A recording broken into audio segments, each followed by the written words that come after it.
Good morning students, we are Lakshya coaching classes and मेरा नाम है कविता नामदेव श्रीवास्तव। तो आज हम बात करने वाले हैं हमारे चैप्टर नंबर 3 मशीन्स की। हम इस चैप्टर के बारे में प्रीवियस सेशन में ऑलरेडी काफी सारी चीजें पढ़ चुके हैं। तो लास्ट टॉपिक जो हमने पढ़ा था वो था क्लास 1 लीवर। तो आज हम क्लास 2 लीवर और क्लास 3 लीवर के बारे में जानेंगे। तो चलिए स्टार्ट करते हैं। तो क्लास 2 लीवर की अगर हम बात करें तो हम कैसे आइडेंटिफाई करेंगे कि ये क्लास 2 लीवर है। तो इसके लिए आपको ध्यान देना है कि जो फल्क्रम और एफर्ट होगा दे would B at the two ends. Okay, तो ये डायग्राम है। तो यहाँ पे आप देख सकते हैं फल्क्रम एक एंड पे है, एफर्ट एक एंड पे है and load would be in between fulcrum and effort. तो ये जरूरी नहीं है कि लोड हमेशा एकदम मिड पॉइंट पे भी हो, बस ये जरूरी है कि लोड फल्क्रम और एफर्ट के बीच में होना चाहिए।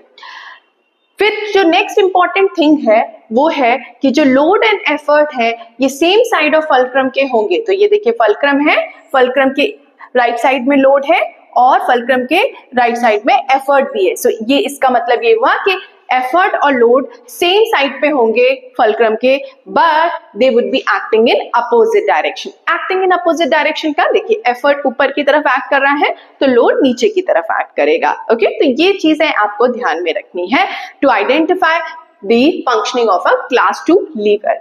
अब जो इंपॉर्टेंट चीज जो आपको आइडेंटिफाई करने में हेल्प करेगी, देखिए लोड जो यहाँ पर है तो distance between fulcrum and load is known as load arm and distance between fulcrum and effort is known as effort arm.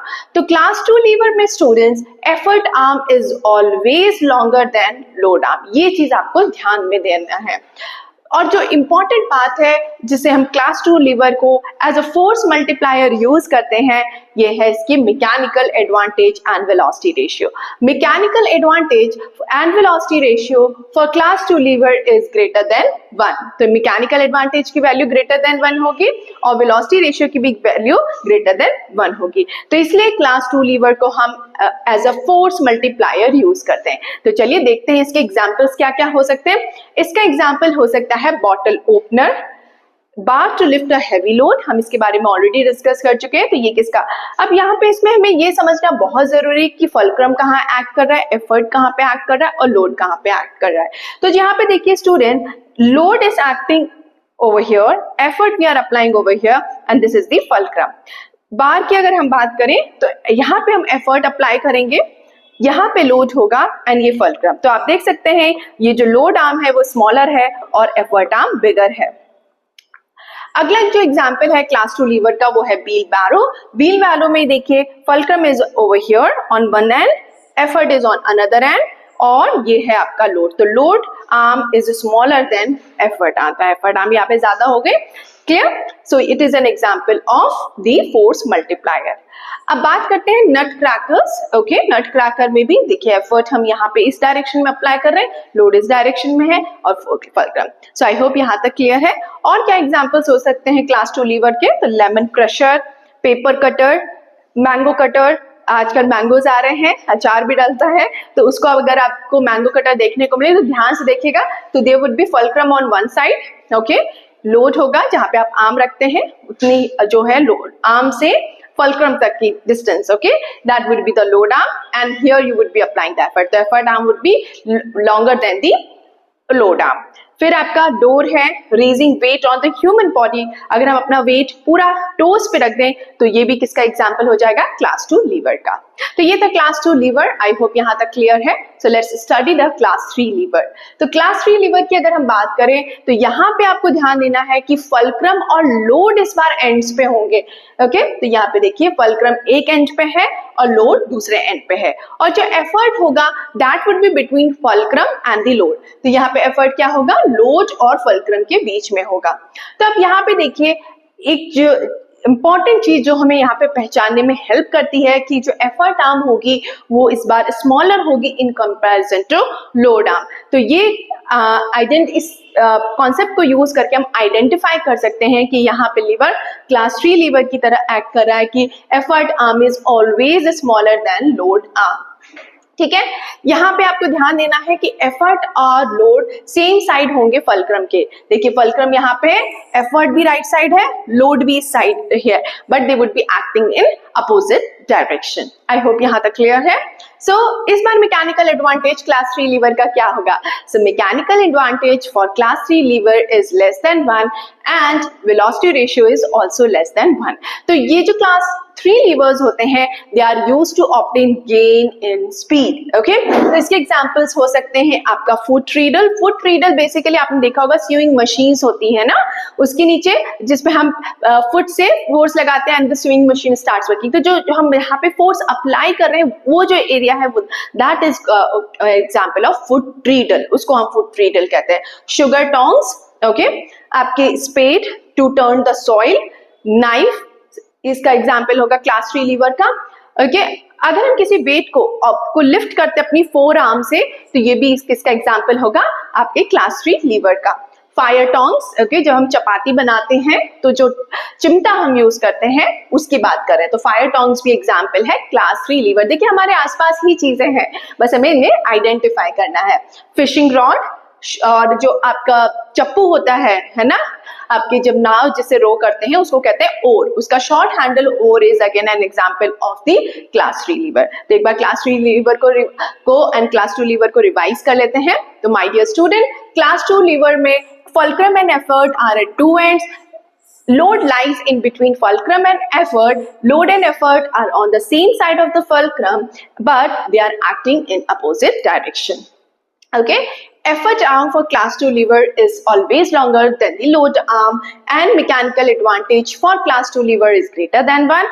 For velocity ratio for class 2 lever is greater than 1. Hence, class 2 lever is used to multiply force. Okay, तो ये as a force multiplier use होते हैं. Examples of class 2 lever are bottle opener, bar to lift a heavy load, wheelbarrow, nutcracker, lemon crusher, paper cutter, mango cutter, raising weight of a human body on toe. Class 3 lever के example की अगर हम बात करें तो here fulcrum and load are at two ends. Effort is between fulcrum and load. Effort and load would be acting on the same side of the fulcrum, but they would be acting in opposite direction. Class 3 lever के लिए effort arm is smaller than the load arm, and mechanical advantage for class 3 lever is less than 1, and velocity ratio for class 3 lever is less than 1. So class 3 lever is used to obtain gain in speed, and the examples of class 3 lever are foot reader, tongs, sugar tongs है, fire tongs है, आपके fishing rods हुए, knife हुए, ये सारी examples class 3 lever के हैं। तो अब हम पढ़ने वाले हैं इसके बाद पुली के बारे में। सो स्टे कनेक्टेड, और अच्छे से अगर कोई भी डाउट हो तो प्लीज आप कमेंट सेक्शन में लिख सकते हैं। तो स्टूडेंट्स, अब हम बात करें लीवर्स की जो हमारी ह्यूमन बॉडी में पाए जाते हैं। तो चलिए स्टार्ट करते हैं। So examples of each class of lever as found in the human body. तो अगर हम क्लास 1 लीवर की बात करें तो आप अक्सर एक्शन करते हैं यस की। जब कोई आपसे कुछ पूछता है तो आप आंसर देते हैं यस, है ना। तो जब यस कहते हैं तब that is functioning as a class 1 lever. कैसे? तो जब हम यस की एक्शन करते हैं तो this is the spine that is working. तो ये जो हमारी स्पाइन है वो फुलक्रम की तरह एक्ट कर रही होती है। जो हमारा फ्रंट पार्ट है that is the load, and जो एफर्ट है that is put by our rear part. Okay, तो नेक्स्ट टाइम जब आप यस कहिएगा तो इस एक्शन को याद रखिएगा। सो क्लास 1 लीवर का जो एग्जाम्पल है that is action of loading of head. So our spine is acting as a fulcrum, the front part is acting as a load, and जो एफर्ट है that is put by our rear part. तो basically अगर हम बात करें तो it is the muscles, जो muscles का कॉन्ट्रैक्ट करना होता है that is basically the principle. Okay, अगर हम बात करें तो ये ह्यूमन बॉडी में मसल्स का काफी रोल है। ये जब ये कॉन्ट्रैक्ट करती है तो कुछ ना कुछ एक्शन होता है। अब हम बात करेंगे क्लास 2 लीवर का एग्जाम्पल क्या हो सकता है। सो माय डियर स्टूडेंट, जब हम अपना बॉडी वेट रेज करते हैं सिर्फ टो पे, जो हमारे पैर के टोज होते हैं, अगर हम पूरा वेट अगर रेज करें जैसे कि मैंने कर रखा है तो जो हमारे टोज हैं वो एक्ट कर रहे हैं फुलक्रम की तरह। ओके, ध्यान दीजिएगा, जो टोज है वो फुलक्रम की तरह एक्ट कर रहे हैं, और जो मेरा वेट है बॉडी का, okay, that is acting as a load. But ये कैसे रेज हुआ? By the action of muscles, है ना। तो यहाँ पे स्टूडेंट्स ये जो हमारी मसल्स हैं that is basically applying the effort. आपका जो फुलक्रम है that is your toes, and the weight of the body is the load. Okay, तो यहाँ पे देख सकते हैं आप। अब हम बात करेंगे क्लास 3। एक चीज मैं और आपको बताना चाहूंगी, क्लास 1 लीवर कैसे पहचानेंगे? जब फुलक्रम बिटवीन में होगा और load and effort are on the either side. है ना। ये तो ये क्लास 1 लीवर का। क्लास 2 लीवर में क्या होता था, जो एफर्ट होता था एक एंड पे होता था, फल्क्रम एक एंड पे होता था और लोड बीच में होता था। तो load arm was smaller than the effort arm. तो एफर्ट आर्म लॉन्ग इज, याद है ना, effort arm is always longer than the load arm. Okay, तो ये क्लास 2। अब थर्ड है क्लास 3 लीवर का। क्या एग्जाम्पल हो सकता है, तो जब हम किसी ऑब्जेक्ट को अपनी पाम पे रखते हैं और रेज करने की कोशिश करते हैं, तो load is on the palm. Load कहां पर है, पाम पे, एक एंड पे। ये जो है एल्बो जॉइंट्स, ये आपका फल्क्रम की तरह एक्ट कर रहा है और ये आपका एफर्ट है। एफर्ट यहाँ पे मिडिल में है। तो एफर्ट कौन अप्लाई कर रहा है, मसल्स। तो ये हमारा मसल्स अप्लाई करती हैं, बाइसेप्स। तो यहाँ पे एफर्ट मिडिल में है, लोड आपका एक एंड पे है, फल्क्रम एक एंड पे है। So when we are raising, trying to raise the any object with the help of our palm, तो आपकी एक्शन, ये आपका फल्क्रम हो गया माय डियर स्टूडेंट्स, ये आपका एफर्ट हो गया and this is the load. तो यहाँ पे एफर्ट क्या है, मिडिल में है। तो इस तरह से ह्यूमन बॉडी भी एग्जाम्पल है कि आपके डिफरेंट लीवर्स का। सो क्लास 1 लीवर का एग्जाम्पल है action of nodding of head, class 2 lever का एग्जाम्पल है raising the weight of a body on toes, and class 3 lever का है raising a load by forearm. तो चलिए स्टार्ट करते हैं अब हमारा नेक्स्ट टॉपिक, पुली। तो pulley is a metallic disc with a grooved rim. And ये ग्रूव्ड रिम होती है। एंड इसके अराउंड कोई स्ट्रिंग या रोप मूव कर रही होती है इसी ग्रूव्ड स्ट्रक्चर पे around the circumference of that circular part. तो अगर हम बात करें सिंगल पुली की, तो ये दो तरीके से यूज किया जा सकता है, सिंगल फिक्स्ड पुली एंड दूसरा सिंगल मूवेबल पुली। तो अब हम बात करने वाले हैं सिंगल फिक्स्ड पुली की। तो कुछ इस तरह का स्ट्रक्चर होता है। सो अ पुली, अब हम पहचानेंगे कैसे, a pulley which has its axis of rotational stationary in position. तो यहाँ पे देखिए, यहाँ पे एक ये पुली को शो कर रखा है जिसका ये एक्सल है, ये फिक्स्ड है रिजिड सपोर्ट से, है ना, ये इसका फ्रेम है। अब यहाँ पे देखिए जो रोप पास हो रही है इस पुली पे, इसके एक एंड पे हमने लोड कनेक्ट कर रखा है और दूसरे एंड को you can see this person is pulling. तो लोड कहां पे जाएगा, नीचे की तरफ, and this person would be applying, अगर इसको पुल करना है तो वो कहां पे एफर्ट अप्लाई कर रहा, डाउनवर्ड डायरेक्शन में। इसका मतलब लोड और एफर्ट सेम डायरेक्शन में है। अब देखिए जो T है, T रिप्रेजेंट करता है टेंशन इन द स्ट्रिंग। तो T, तो आप देख सकते हैं टेंशन का डायरेक्शन यहाँ पे क्या है, ऊपर की तरफ है। तो अब हम बात करेंगे सिंगल फिक्स्ड पुली की। तो यहाँ पे हमें मैकेनिकल एडवांटेज, वेलोसिटी रेशियो और एफिशिएंसी फाइंड आउट करना है। तो इसका एक्सप्रेशन कैसे होगा, क्या इसका मैकेनिकल एडवांटेज होगा, आइए जानते हैं। तो माय डियर स्टूडेंट, अगर हम नेग्लेक्ट करें मास ऑफ स्ट्रिंग को, कि स्ट्रिंग मासलेस है, मतलब बहुत ही निग्लिजिबल मास है in comparison to the system, जो पुली है उसके कंपैरिजन में जो स्ट्रिंग का मास है वो बहुत ही कम है। So we are neglecting it and the friction of axle is also very minimum. तो इन दोनों को अगर नेग्लेक्ट कर दें तो जो हमारा लोड होगा वो टेंशन इन द स्ट्रिंग के बराबर होगा। So load is equals to tension in the string. देखिए लोड डाउनवर्ड डायरेक्शन में, टेंशन अपवर्ड डायरेक्शन में, so they are equal but opposite. Effort भी देखिए, effort is also there, so effort downward direction में, tension ये, तो ये भी क्या होगा, दोनों बराबर होंगे। So when the pulley is not rotating, effort क्या है, जब पुली रोटेट नहीं कर रहा है तब ये एक्शन होगी। ठीक, अब देखिए दोनों ये T है, तो अगर हम इसके एक्सप्रेशन को इक्वेट करना चाहें तो लोड किसके बराबर आ गया, एफर्ट के बराबर आ गया।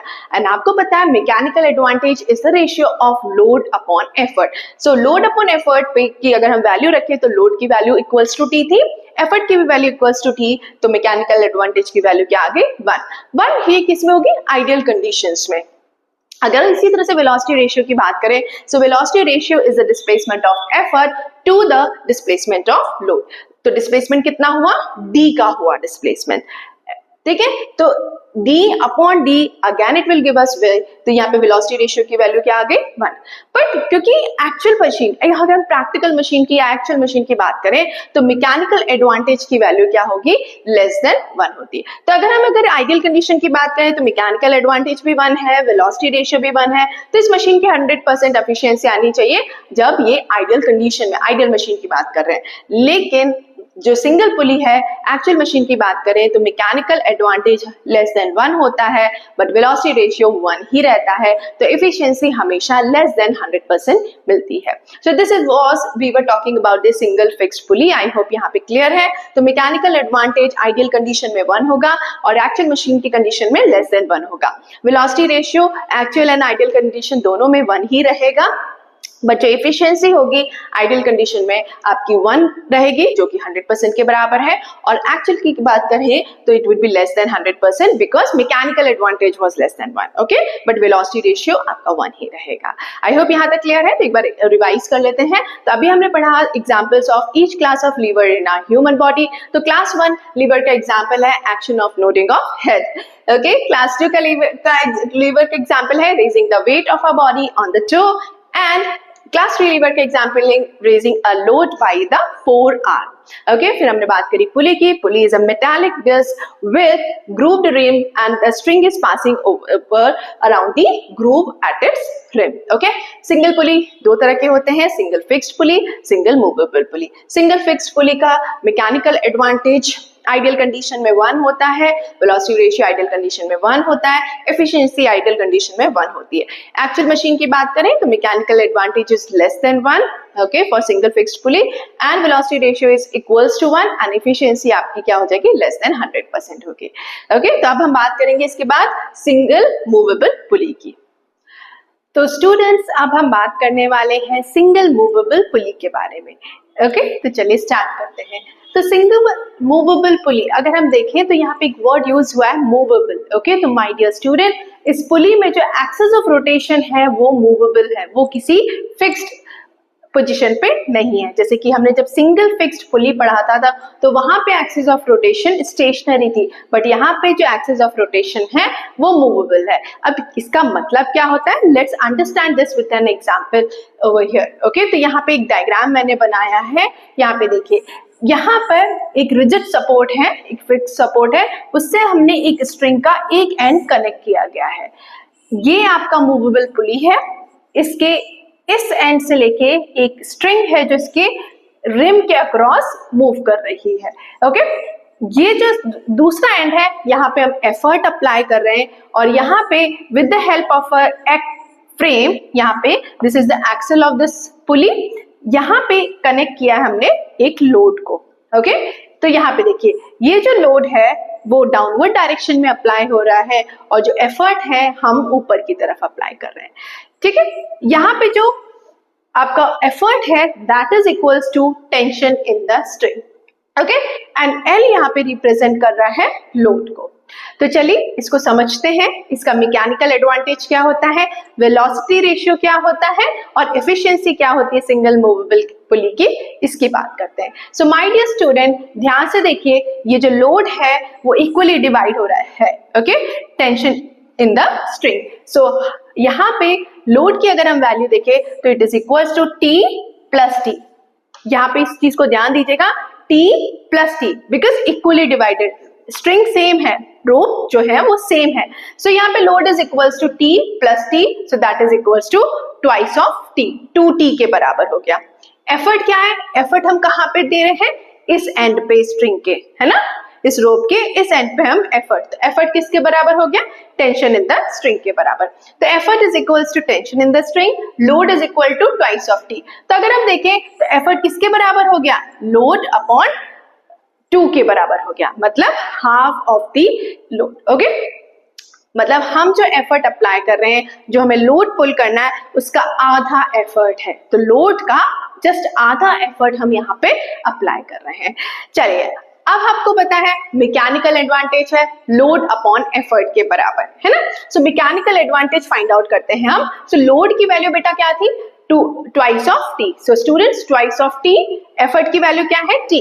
सो माय डियर स्टूडेंट, टी से टी कैंसिल आउट हो जाएगा, so we are left with the value of mechanical advantage to be 2। तो मैकेनिकल एडवांटेज की वैल्यू आ गई 2, मतलब मैकेनिकल एडवांटेज ग्रेटर देन 1 आ गया।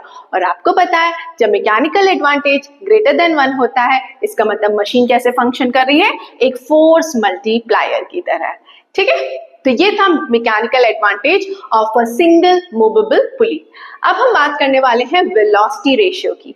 तो वेलोसिटी रेशियो की अगर हम बात करें तो डिस्प्लेसमेंट, जब हम एफर्ट अप्लाई कर रहे हैं तो डिस्प्लेसमेंट मान लीजिए d का हो रहा है, तो डिस्प्लेसमेंट ऑफ लोड क्या हो जाएगा, d/2। d/2 यहां पर होगा एंड d/2 यहां पर होगा। ओके, ये टोटल डिस्प्लेसमेंट हुआ। तो d/2 तो यहां पे अगर हम देखें तो displacement of load is d and dl is equal to d/2। तो अब हम वेलोसिटी रेशियो को फाइंड आउट करते हैं। So velocity ratio is the ratio of displacement of effort to the displacement of load. तो d अपॉन d/2, तो इसको जब हम सॉल्व करेंगे तो यहाँ से d से d कैंसिल हो जाएगा, 2 न्यूमरेटर में पहुंच जाएगा, सो वैल्यू क्या आ गई 2। तो वेलोसिटी रेशियो इसका कितना हो गया, वेलोसिटी रेशियो की वैल्यू हो गई 2।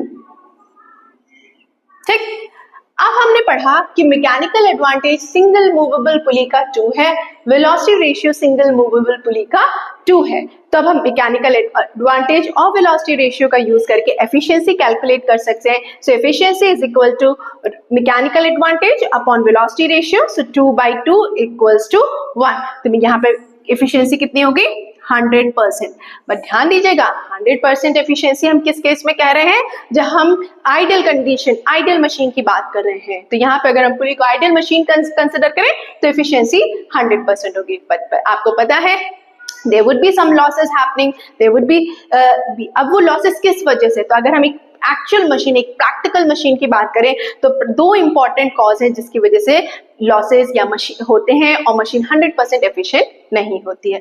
क्या है वो लॉसेस? सो पहला है फ्रिक्शन इन पुली बियरिंग और एट द एक्सल। तो ये है फ्रिक्शन की वजह से there would be some losses happening. Second, आपका weight of pulley and the string. Okay, जो हमने यहाँ पे पुली यूज किया है, अगर they would be, we are considering कि इसका भी कुछ वेट है, जो स्ट्रिंग है उसका भी कुछ वेट है, तो हमें कुछ ना कुछ लॉसेस देखेंगे। अगर हम नेग्लेक्ट कर देंगे तो it will be functioning as a ideal machine. Okay, तो क्योंकि यहाँ पे फ्रिक्शन और weight of the pulley and string की वजह से there would be some loss of energy happening, तो जो मैकेनिकल एडवांटेज है उसकी वैल्यू लेस देन 2 आएगी, और लेस देन 2 है, वेलोसिटी रेशियो सेम रहेगा 2, so efficiency would be less than 100%। So less than 100% किस केस में आ रही है, एक्चुअल मशीन के केस में। आइडियल केस में efficiency would be 100%। Okay, I hope यहाँ पे क्लियर है।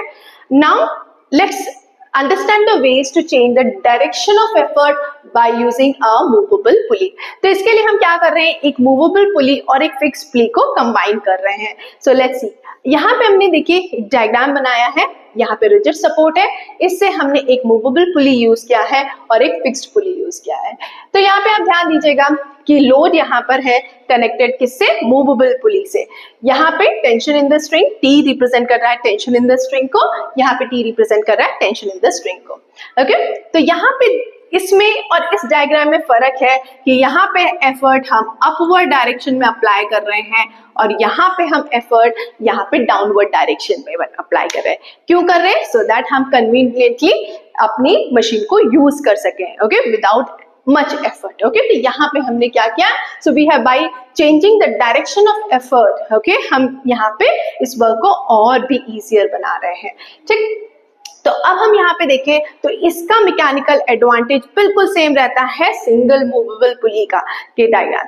तो यहाँ पे वेलोसिटी रेशियो और मैकेनिकल एडवांटेज की वैल्यू 2 ही रहती है। ओके, तो यहाँ पे सेम डायग्राम है। अब इसको समझते हैं एक छोटे से एग्जांपल से। तो यहाँ पे अगर मान लीजिए लोड जो हमारा 10 kgf का है that is equals to 98 newton, तो वो इक्वली डिवाइड होगा, मतलब 49 न्यूटन यहाँ पर, 49 न्यूटन यहाँ पे। So tension in the string would be 49 Newton. तो एफर्ट भी हमें कितना लगाना होगा, just half of it, 49 Newton. Okay, तो अब हम बढ़ते हैं कंपैरिजन, जो कि बहुत ही इंपॉर्टेंट क्वेश्चन है इस चैप्टर का, कि differentiate between single fixed pulley and single movable पुली। तो आइए इनके डिफरेंसेस के बारे में जानते हैं, एक एक पॉइंट को हम डिटेल में स्टडी करेंगे।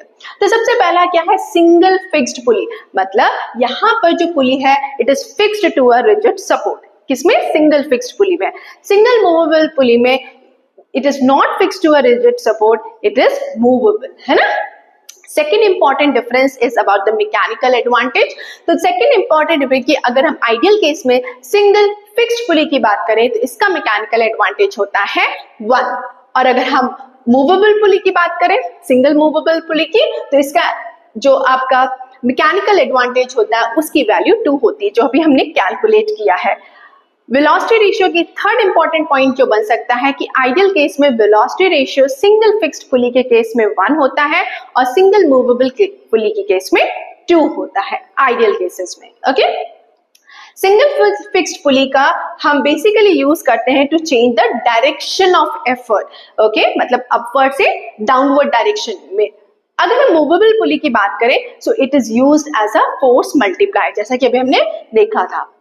ठीक, the next important difference is यहाँ पे लोड जो है moves in the direction opposite to that of effort। तो यहाँ पे देखिए लोड डाउनवर्ड डायरेक्शन में जा रहा है और एफर्ट हम अपवर्ड डायरेक्शन में अप्लाई करते हैं। ठीक है, अगर हम मूवेबल पुली की बात करें so it moves in the direction of effort. Okay, तो लोड कहाँ पे मूव कर रहा है, डायरेक्शन ऑफ एफर्ट की बात करें तो जब हमने सिंगल फिक्स्ड पुली पढ़ा था तो वहां पे डायरेक्शन क्या था, लोड जब हम ऊपर की तरफ खींच रहे थे तो हम यहाँ पे सिंगल फिक्स्ड पुली में नीचे की तरफ अप्लाई हो रहा था। ठीक है, तो यहाँ पे अपोजिट है, लोड ऊपर की तरफ जा रहा है और यहाँ पे जो एफर्ट है वो हम नीचे की तरफ अप्लाई करें। सिंगल मूवेबल पुली में देखिए लोड जब ऊपर की तरफ जा रहा है तो यहाँ पे एफर्ट हम जब यहाँ पे अप्लाई कर रहे हैं तो that is also moving in the same direction. तो यहाँ पे क्या है, load moves in the direction of effort. Okay, तो लोड किस तरफ मूव करेगा मूवेबल पुली में, जिस डायरेक्शन में हम एफर्ट अप्लाई करेंगे उस डायरेक्शन में। उसी का हमने यहाँ पे कन्वीनियंट पॉइंट में यहाँ पे हमने फिक्स्ड और मूवेबल पुली को डायरेक्शन, जिसे हम एफर्ट के डायरेक्शन को चेंज करें, इसलिए हमने ये कॉम्बिनेशन को पढ़ा है।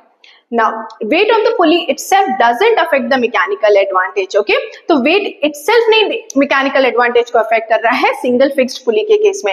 Single movable pulley के केस में weight of the pulley reduces its mechanical advantage. Okay, axis of rotation does not move, axis of rotation नहीं move करती है single fixed pulley के केस में, single movable pulley के केस में axis of rotation move करती है। So I hope यहाँ तक क्लियर है, एक बार रिवाइज कर लेते हैं। So my dear student, single movable pulley is a pulley whose axis of rotation is movable. Okay, single fixed pulley की बात करें तो इसका मैकेनिकल एडवांटेज 2 होता है, आइडियल केस में वेलोसिटी रेशियो 2 होता है। एक्चुअल मशीन की बात करें तो एक्चुअल मशीन में जो एफर्ट होता है यहाँ पे L/2 आया था, तो यहाँ पे मैकेनिकल एडवांटेज की वैल्यू लेस देन 2 होती है और वेलोसिटी रेशियो 2 ही रहता है एक्चुअल मशीन में। आइडियल केस में एफिशिएंसी हमें 100% मिलती है, बट एक्चुअल केस में यहाँ पे लेस देन 100% मिलती है।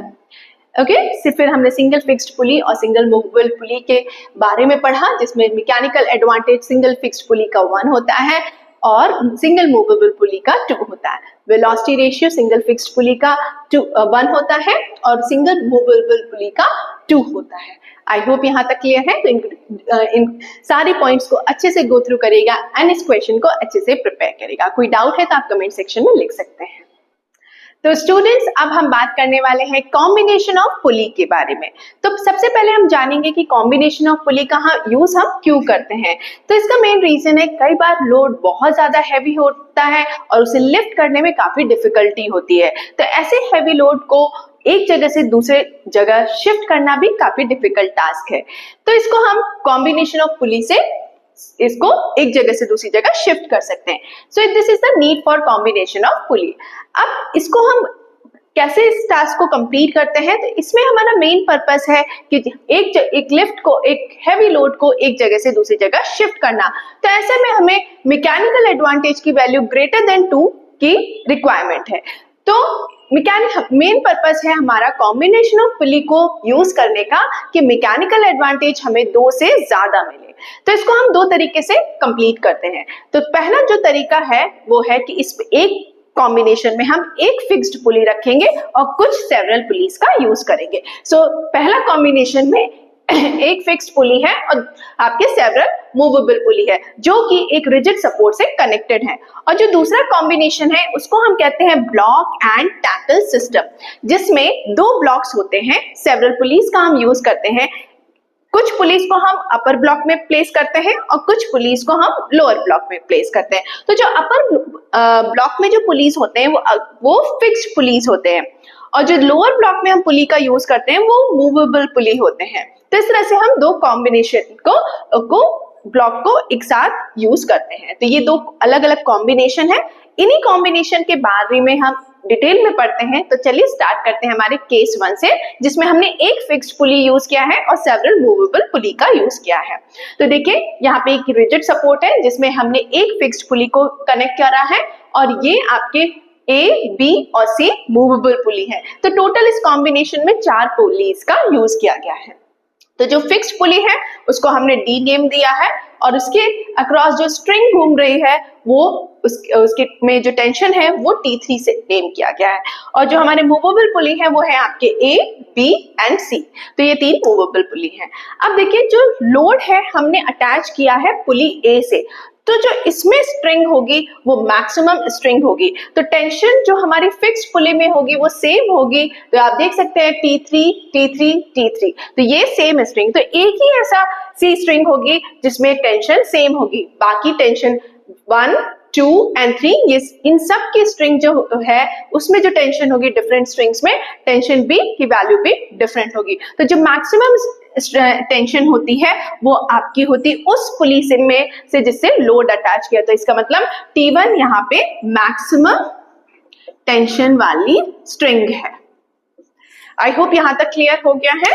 Now let's talk about the mechanical advantage. तो इस केस में अगर हम मैकेनिकल एडवांटेज देखें तो हमारा लो एफर्ट हम अप्लाई कर रहे हैं डाउनवर्ड डायरेक्शन में। So effort my dear student is equals to T3। ये देखिए नाउ अगर आप देखें लोड से यहां से देखना शुरू करें तो टेंशन के 2 सेगमेंट्स है। जो पुली A में जो स्ट्रिंग अटैच्ड है इसके 2 सेगमेंट्स है। तो यहाँ पे ट्वाइस ऑफ T1 की वैल्यू क्या हो जाएगी लोड के, मतलब T1 plus T1 is equals to load. So twice of T1 is equal to load. इस तरह से जो लोड की वैल्यू माय डियर स्टूडेंट्स होगी वो हो जाएगी T1 अपॉन L/2। इसको आप ध्यान से समझिएगा क्योंकि ये बहुत इंपॉर्टेंट कॉन्सेप्ट है। अब अगर हम पुली B को देखें तो यहाँ पे twice of T2 plus T2 is equals to T1। So twice of T2 is equals to T1। Now यहाँ पे अगर हम T2 की वैल्यू कैलकुलेट करें तो it will become T1 upon T2 और T1 की वैल्यू क्या थी load upon 2। So it will become L upon 2 square. Now pulley C की अगर हम बात करें तो tension T3 plus T3 is equals to tension T2। So twice of T3 is equals to T2। So T3 will become L upon 2 cube. Now अगर हम यहाँ पे लास्ट रिलेशन से देखें तो लोड की वैल्यू हमें मिल जाती है 2 to the power 3 multiplied by T3. So this is the value of load. Effort की वैल्यू थी E is equals to T3। अब इन दोनों को हम पुट करते हैं मैकेनिकल एडवांटेज के फॉर्मूले में। जो मैकेनिकल एडवांटेज क्या है, it is the ratio of load upon effort. So load की वैल्यू थी 2 to the power 3 T3 upon T3। So T3 and T3 will get cancelled, है ना। So we are left with 2 की power 3 और 2 की power क्या 3 होती है 8। Yes, so मैकेनिकल एडवांटेज अब हमने कितना ऑब्टेन कर लिया 8। So मैकेनिकल एडवांटेज की वैल्यू 8 हो गई जो कि ग्रेटर देन 2 हो गए। तो ये तो कॉम्बिनेशन था 4 पुलीज का जिसमें एक फिक्स्ड पुली था और 3 मूवेबल पुली थे। मान लीजिए अगर हमारा पुली में 5 पुली का कॉम्बिनेशन है जिसमें इसी तरह का कॉम्बिनेशन है, एक फिक्स्ड पुली है तो 4 क्या होंगे मूवेबल पुली। सो यहाँ पे जो वैल्यू हो जाएगी मैकेनिकल एडवांटेज की वो हो जाएगी 2 की पावर n, मतलब 2 की पावर 5 क्योंकि 5 पुली यूज हुए कॉम्बिनेशन में। So it will become. तो इस तरह से मैकेनिकल डिफरेंट मैकेनिकल एडवांटेज को ऑब्टेन कर सकते हैं। और आपको पता है मैकेनिकल एडवांटेज की वैल्यू जब ग्रेटर देन 1 होती है तो वो machine as a force multiplier use होती है। अब बात करते हैं वेलोसिटी रेशियो की। सो वेलोसिटी रेशियो क्या है, यहाँ पे देखिए लोड जब जो पुली A से अटैच्ड है जब x distance move करता है, so that would be the displacement of load that is equals to x. So the string that is connected to pulley B would be moving up by 2x. तो जो string pulley C से connected है वो कितना move करेगी 2 into 2 into x. So that will become 2 की power 2x. अब जो पुली D है उससे जो स्ट्रिंग अटैच है वो कितना मूव करेगी, that would be 2 into 2 square into x. तो ये हो जाएगा 2 की पावर 3x। सो हमारे वेलोसिटी रेशियो को हम कैलकुलेट करते हैं तो velocity ratio is equals to displacement of effort divided by displacement of load. तो डिस्प्लेसमेंट ऑफ एफर्ट की वैल्यू माय डियर स्टूडेंट्स आई थी 2 की पावर 3x और डिस्प्लेसमेंट ऑफ लोड था x, so let's put them together. So 2 की power 3x upon x, so x and x will get cancelled and we are left with 2 की power 3। तो हमारा answer क्या हो गया 2 की पावर 3, तो जिसकी वैल्यू क्या आएगी 8। अब हम एफिशिएंसी को कैलकुलेट करते हैं। एफिशिएंसी हो जाएगी mechanical advantage upon velocity ratio, so 2 की पावर 3 डिवाइडेड बाय 2 की power 3, so it will get cancel and we are left with the value 1 मतलब आइडियल केस में जो एफिशिएंसी होगी मशीन इस कॉम्बिनेशन की वो 100% होगी, but my dear student it is not possible. तो हमें प्रैक्टिकल सिचुएशन को भी कंसिडर करना पड़ेगा। तो एक्चुअल मशीन में कुछ लॉसेस होंगे, लॉसेस किस वजह से होंगे, सो द रीजन तो हमारी जो एफिशिएंसी रिड्यूस होती है because of decrease in the mechanical advantage. तो क्या रीजन है जिसकी वजह से मैकेनिकल एडवांटेज रिड्यूस हो जाता है, कम हो जाता है, तो उसके दो इंपॉर्टेंट रीजन है। पहला द वेट ऑफ मूवेबल पुली, ये जो मूवेबल पुली है इनका जो वेट होगा एंड द स्ट्रिंग इनका की वजह से आपके लॉसेस होंगे।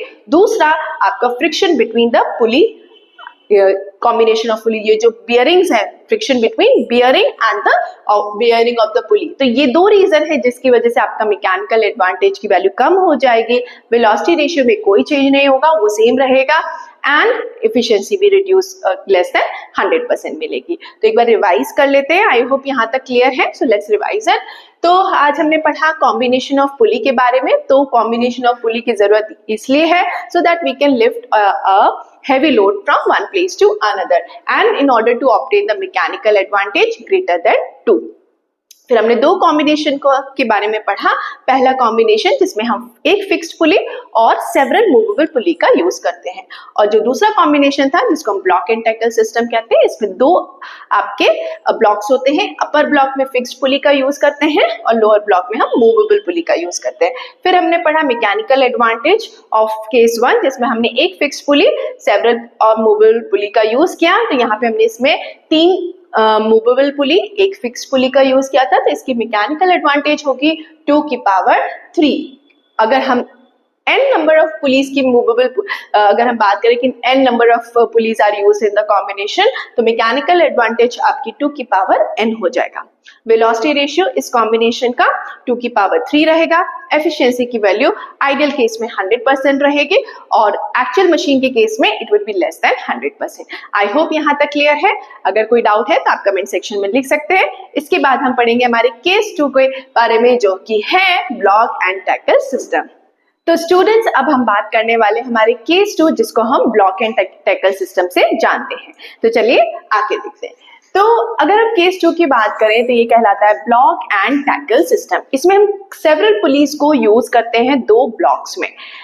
ध्यान दीजिए यहाँ पे 2 ब्लॉक है, एक कहलाता है अपर ब्लॉक और दूसरा कहलाता है लोअर ब्लॉक। अपर ब्लॉक में हम सेवरल पुलीस को अटैच करते हैं एक रिजिड सपोर्ट से, जैसा कि हमने यहाँ पे कर रखा है। तो ये जो होता है ये फिक्स्ड होता है, और जो लोअर ब्लॉक होता है उसमें हम सेवरल मूवेबल पुली का यूज करते हैं। तो यहाँ पे देखते हैं।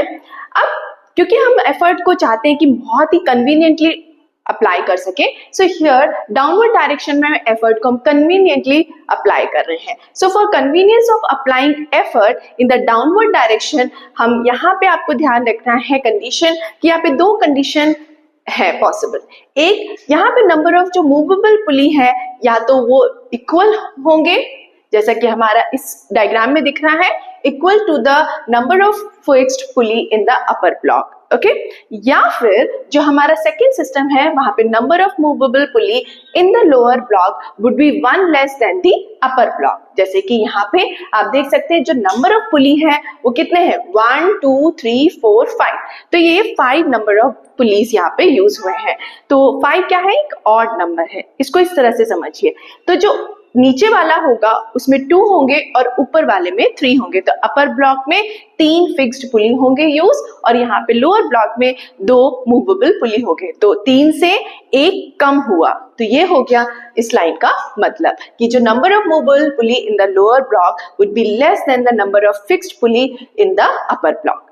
नाउ दूसरी कंडीशन क्या है, हम इस सिस्टम को किस तरह से यूज कर रहे हैं, अगेन हम दो ब्लॉक्स बना रहे हैं, एक अपर ब्लॉक एक लोअर ब्लॉक। यहाँ पे नंबर ऑफ पुलिस कितने हैं, 1 2 3 4, जो कि एक इवन नंबर है। इवन नंबर को इक्वली 2 ऊपर होगा 2 नीचे होगा। तो ऐसे ही अगर नंबर ऑफ पुलिस 6 होंगे तो 3 ऊपर होंगे 3 नीचे होंगे। अगर नंबर ऑफ पुलिस 7 होंगे तो 4 ऊपर होंगे और 3 नीचे होंगे। आई होप ये कॉन्सेप्ट आपको क्लियर हो गया है। अब आती है कि हम स्ट्रिंग कैसे कनेक्ट करें। तो ध्यान दीजिएगा, स्ट्रिंग यहाँ पे मासलेस होगी एंड बहुत ही मासलेस मतलब बहुत ही नेग्लिजिबल मास के हम स्ट्रिंग कनेक्ट करेंगे। और यहाँ पे जब हम नंबर ऑफ पुली करें तो ध्यान दीजिए, जब हमारे पास ऑड नंबर ऑफ पुलीज है तो यहाँ पे हमने लोअर ब्लॉक से स्ट्रिंग को कनेक्ट किया है। ये देखिए इस जगह पे हमने लोअर ब्लॉक से स्ट्रिंग को कनेक्ट किया है। So if the number of pulley in upper block is more than in lower block then one end of the string is attached to the hook of lower block. तो string का एक and, एक सिरा attach होगा lower block के hook से। लेकिन अगर number of pulley in the upper block is equal to the number of pulley in the lower block, तो जो one end of the string होगा वो अटैच होगा upper block से। तो देखिए string का एक हिस्सा रेड से मैंने शो कर रखा है, ये अटैच है upper block के हुक से। ये एक दूसरी चीज है जो आपको इस ब्लॉक एंड टैकल सिस्टम में ध्यान में रखनी है। एक कंडीशन आपकी ये वाली थी और दूसरी कंडीशन आपकी ये है। आई होप ये क्लियर हो गया है। अब हम देखते हैं इस ब्लॉक एंड टैकल सिस्टम को। तो यहाँ पे देखिए एफर्ट हम यहाँ डाउनवर्ड डायरेक्शन में अप्लाई कर रहे हैं। टी यहाँ पे टेंशन इन द स्ट्रिंग को रिप्रेजेंट करता है, एल यहाँ पे लोड को रिप्रेजेंट करता है। अब सबसे पहले हम इसको देखते हैं। तो अगर हम मैकेनिकल एडवांटेज फाइंड आउट करें तो यहाँ पे जो एफर्ट है that is equals to the tension in the string और जो लोड है that is equals to 5T। Okay 1 2 3 4 5T। Okay so यहाँ पे एफर्ट की वैल्यू क्या हो जाएगी, लोड अपॉन 5। अब हम फाइंड आउट करेंगे मैकेनिकल एडवांटेज जो कि होता है load upon effort. So my dear student, यहाँ पे लोड की वैल्यू थी 5T और एफर्ट की वैल्यू थी T। So my dear student, T से T कैंसल आउट हो जाएगा and we are left with the value 5। तो देखिए मैकेनिकल एडवांटेज क्या हो गया, 5। ये इट मीन्स ये हमें बताता है कि जितने नंबर ऑफ पुलीज हमने यहाँ पे यूज किए उसी के बराबर हमारा मैकेनिकल एडवांटेज की वैल्यू आएगी। अब इसी को हम समझते हैं एक इवन नंबर सिस्टम से। तो यहाँ पे देखिए, यहाँ पे नंबर ऑफ पुलीज 4 है, 2 अपर ब्लॉक में और 2 लोअर ब्लॉक में। तो यहाँ पे अब हम मैकेनिकल एडवांटेज अगर फाइंड आउट करें तो एफर्ट की वैल्यू T के बराबर होगी और लोड होगा 4T के बराबर। Now mechanical advantage is equals to load upon effort. तो लोड की जब हम वैल्यू रखेंगे तो यहाँ पे 4T हो जाएगा, एफर्ट की वैल्यू T है, सो T से T कैंसल आउट हो जाएगा and we are left with 4। So यहाँ पे हमारा एफर्ट किसके बराबर था, लोड अपॉन 4। अब इसको समझते हैं छोटे से एग्जाम्पल के। मान लीजिए हमने लोड कनेक्ट किया है जिसकी वैल्यू है 10 kgf, means that is equals to 98 newton. तो एफर्ट क्या हो जाएगा, एफर्ट की वैल्यू यहाँ पे क्योंकि 5 नंबर ऑफ पुलीज यूज हुए थे तो effort was equals to L upon 5। तो जब हम 98 अपॉन 5 करेंगे तो इसकी वैल्यू आएगी 19.6 न्यूटन। तो इसका मतलब हमें एफर्ट सिर्फ 19.6 न्यूटन का लगाना होगा। यहाँ पे अगर हम देखें तो एफर्ट यहाँ पे फिर से हमने 98 न्यूटन यूज किया है लोड, तो एफर्ट की वैल्यू हो जाएगी लोड अपॉन 4। ओके सो यहाँ पे 98 डिवाइडेड बाय 4, तो लोड एफर्ट हमें 24.5 न्यूटन का लगाना पड़ेगा। तो आपने ध्यान में देखा मैकेनिकल एडवांटेज की वैल्यू 5 आई इस सिस्टम में, मैकेनिकल एडवांटेज की वैल्यू 4 आई। इट मींस मैकेनिकल एडवांटेज की वैल्यू ग्रेटर देन 1 आई। तो इसका मतलब ये हो गया कि ये सिस्टम यूज होगा as a force multiplier. I hope यहाँ तक क्लियर है। तो यहाँ पे my dear student, number of pulleys का अगर ब्लॉक एंड टैकल सिस्टम है तो नंबर ऑफ पुलिस के अकॉर्डिंग आप फाइंड आउट करते हैं मैकेनिकल एडवांटेज, जहाँ पे load N into tension in the string के बराबर होगा, effort equals to tension in the string के बराबर होगा। So mechanical advantage would be equals to आपका number of pulleys used in the system. I hope यहाँ तक क्लियर है।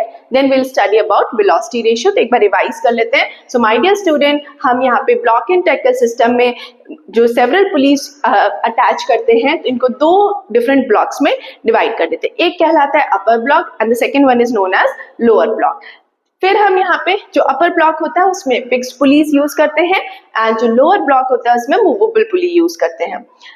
number of movable pulley in the lower block is equal to or one less than the number of fixed pulley in the upper block. Now let's talk about the string. So if the number of pulley in the upper block is more than in lower block, then one end of the string is attached to the lower block. And if the number of pulley in the upper block is equal to the number of pulley in the lower block, then the string is attached to the upper hook. Okay, ये दो चीजें आपको बहुत ज्यादा ध्यान देनी है. Now, mechanical advantage for block and tackle system is equals to the number of pulleys attached in the system. I hope यहाँ तक क्लियर है. कोई भी डाउट है तो आप कमेंट सेक्शन में लिख सकते हैं. तो स्टूडेंट्स, अभी हमने देखा कि mechanical advantage block and tackle system में n के बराबर होती है, जहां पे n रिप्रेजेंट करता है total number of pulleys in both blocks, upper और लोअर ब्लॉक दोनों में मिला के जो नंबर ऑफ पुलीज होते हैं वही that is equals to mechanical advantage. अब हम बात करेंगे वेलोसिटी रेशियो की. तो वेलोसिटी रेशियो की अगर हम बात करें तो डिस्प्लेसमेंट ऑफ लोड यहाँ पे d होगा और displacement of effort n into D. n यहाँ पे नंबर ऑफ पुलिस को रिप्रेजेंट करता है.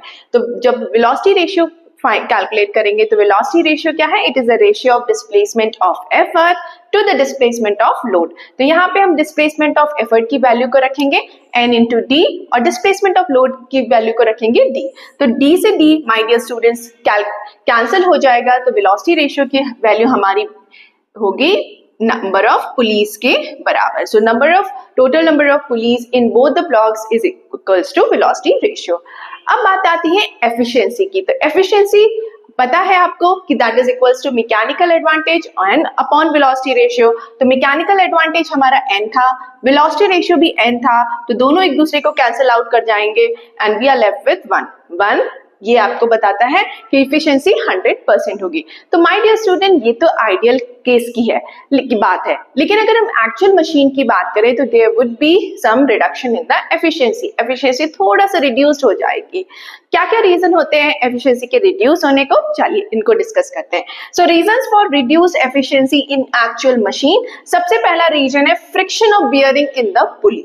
Second important reason is weight of the string and यहाँ पे थर्ड इंपॉर्टेंट रीजन है weight of the lower block is not negligible. Negligible नहीं होगा, मतलब जितना लाइट होगा उतनी अच्छी एफिशिएंसी होगी. बट यहाँ पे क्योंकि वेट ऑफ द ब्लॉक भी कंसिडर किया जा रहा है, तो दिस इज द रीजन जिसकी वजह से मैकेनिकल एडवांटेज की वैल्यू डिक्रीज हो जाएगी एंड ऑटोमेटिकली हमारी एफिशिएंसी भी रिड्यूस्ड हो जाएगी. तो ये तीन इंपॉर्टेंट रीजंस हैं for reduced efficiency in actual machine. अभी क्वेश्चन आता है कि पुली सिस्टम सिर्फ फोर्स मल्टीप्लायर की तरह ही वर्क क्यों करता है? ओके, क्यों इसमें गेन और एनर्जी नहीं होता है? तो इसको समझते हैं. तो अगर हम वर्क डन बाय एफर्ट की बात करें, जो हम इनपुट एनर्जी दे रहे हैं, तो आपको पता है work done is equals to force into displacement. हाँ, सो यहाँ पे फोर्स हमारा एफर्ट जो हम अप्लाई कर रहे हैं एंड d इज द यहाँ पे distance move by the effort. तो यहाँ पे एफर्ट e है और डिस्टेंस मूव बाय है n इंटू डी. तो जब हम इसकी वैल्यू को मल्टीप्लाई करते हैं तो हमें इनपुट एनर्जी जो कि वर्क डन बाय एफर्ट है उसकी वैल्यू n इन e d मिल जाती है. अब हम बात करते हैं वर्क डन बाय लोड जो कि आउटपुट एनर्जी है. तो ये होगा load into distance move by load. तो डिस्टेंस कितना मूव किया लोड ने? d into load. And mechanical advantage में अभी हमने पढ़ा कि that is equals to mechanical advantage is equals to load upon effort, that is equals to n. तो load is equals to n into effort. ne load की जगह पे हम ne रख देंगे, मल्टीप्लाई करेंगे d से, तो फिर से हमें वैल्यू मिल जाएगी net. तो आप देख सकते हैं ये दोनों वैल्यू क्या है?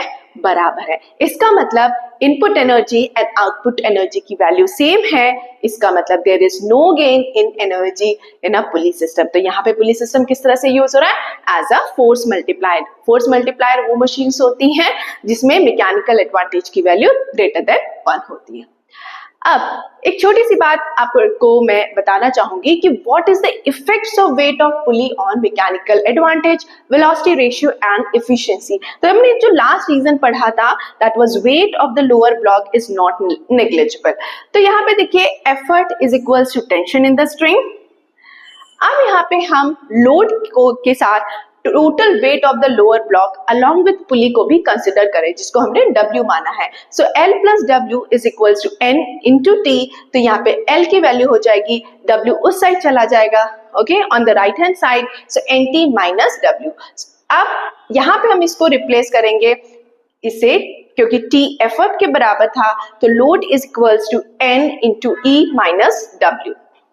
ध्यान दीजिए, अब आपके पास एफर्ट भी है, आपके पास लोड भी है, so you can calculate the mechanical advantage in this case. So mechanical advantage is equals to load upon effort. तो लोड की value my dear student NE minus W है और एफर्ट की वैल्यू E है।